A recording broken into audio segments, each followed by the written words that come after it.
It's been awesome. I love it. It's been a great thing for me and my wife. Catherine and I are empty nesters, and we're enjoying living in Coconut Grove. And it's fun to be in paradise.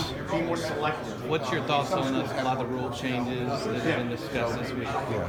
Well, there's so many. I don't even know where to start, but there's a few that make a little bit of sense, and there's a couple that I think are catastrophic as far as what it's going to do to the recruiting calendar and just to the life of the player and the coach. I think it's just we're putting too much of a burden on ourselves. I think we're killing ourselves at times. Which ones do you think are catastrophic? Well, I think having official visits April, May, and June makes no sense.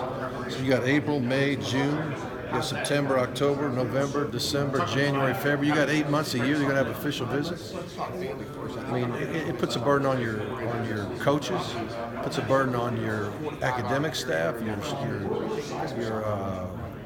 compliance people, just everybody that surrounds your program, your equipment people. I mean, it doesn't matter who. Anybody who's a support to football usually is a part of an official visit weekend.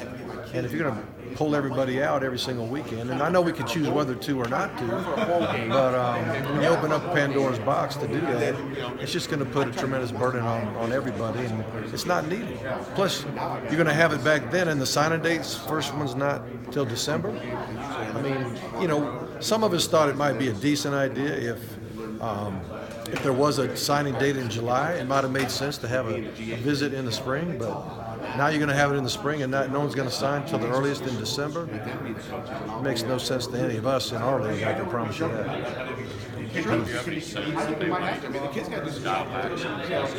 I don't know. If people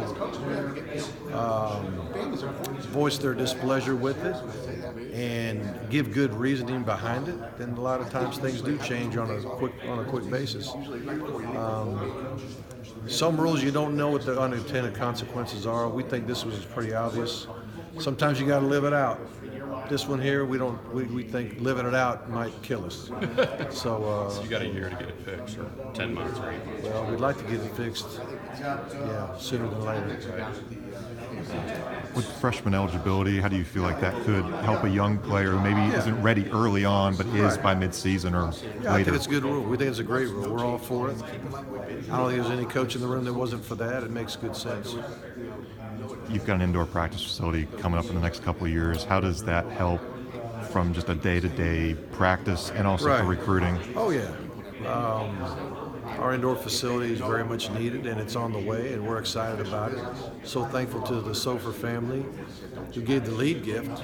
Carol Sofer is going to be the person named on the building, which is awesome. And but there's another $20 million that's been raised besides the Sofer family. So there's been a lot of people getting involved, and to generate $34 million in donations within a 12-month period is pretty spectacular in my mind and unprecedented for our program. So it's a great time to be a Hurricane.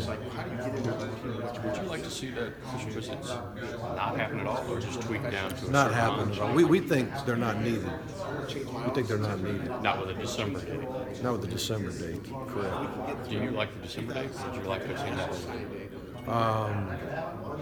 I thought the calendar was fine. I thought we should leave it alone. Because when you change, I told anybody that would listen.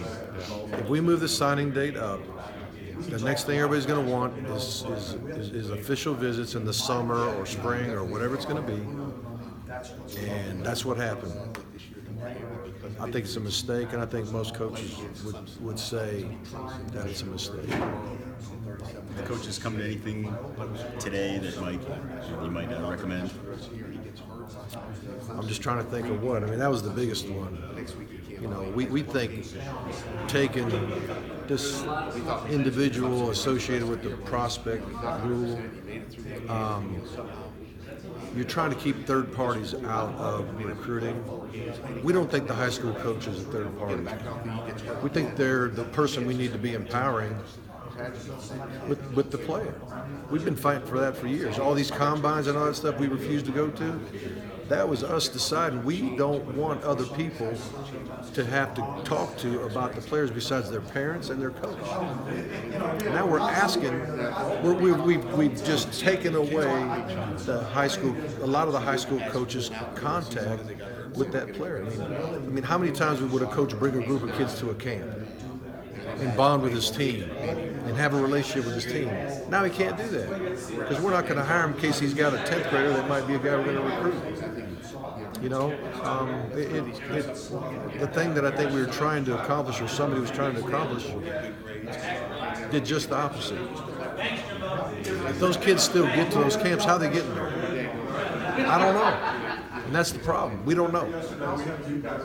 Instead of knowing who the coach is, or knowing who the coach maybe endorses to bring a group of kids, you know, now, you know, we think it's a big mistake.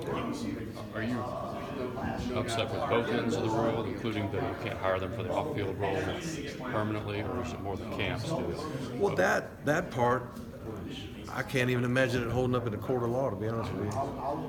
But you're going to say a guy can't get hired. Now, he can get hired. You can hire him, but the consequence is if he has anybody on your current team that he was associated with, or anybody that might be a part of your team within 2 years forward and back, then you can't hire him. So you are restricting the ability to hire this man who may be totally qualified. We just hired a coach who under this rule we would not have been able to hire, Coach Cooney. Got him there a week before the rule was passed. Yeah, you know, and he's awesome. The guy's sharp. The guy's a good coach. You know, we think he will fit into our staff in the right way. We didn't hire him to try to get recruits. We hired him because we think he's a sharp guy who deserves an opportunity to coach. And a lot of high school coaches would, you know, a lot of them would like to end up getting into the coaching business, and now the college coaching business, and you've hindered it probably by 80%. I mean, there may be a coach that you really like that you know doesn't have a prospect on your team, and you know won't have one in the next 2 years. You might say, okay, I might hire this guy, but you've taken the pool and just cut it down very dramatically, in my opinion.